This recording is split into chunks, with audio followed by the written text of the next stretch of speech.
పాల్గొనండి.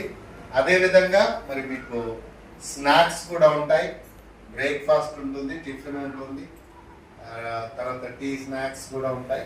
కాబట్టి మరి మార్నింగ్ మీరు 6:30 లోపట్ల దేవరకొండలో మీరు ఉంటే మనం ఆ ర్యాలీని జయకరంగా దేవునికి మహిమకరంగా చేసుకుందాం.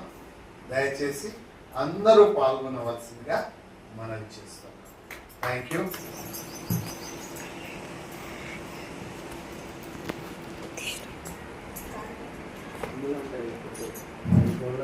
ప్రార్థించుకుందామండి. పరిశుద్ధుడా మంచి తండ్రి, ఈ ఉదయకాల సమయంలో నీ ఆలయం మమ్మల్ని నడిపించిన విధానాన్ని బట్టి నీకు ఆధారపడుతున్నాను నాయన. మేము ఏ నిమిత్తమై ఇక్కడికి చేరి ఉంటామో నీకు బాహటంగా తెలుసు తండ్రి.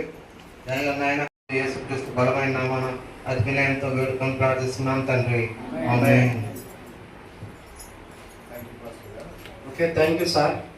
అందరూ చప్పట్లతో సాధారణంగా సార్కి, ఎందుకంటే సార్ గురించి నేను ఒక చిన్న సాక్ష్యం ఏం పంచుకుంటా అంటే, ఈ మన దేవరకొండ నియోజకవర్గ ప్రాంతంలో ఏ బలహీనమైన పాస్టర్ ఉన్నా సరే వాళ్ళని బలపరుస్తూ అందరినీ ఐక్యంగా చేర్చడంలో అయ్యగారు ఎంతగానో శ్రమ తీసుకుంటున్నాడు.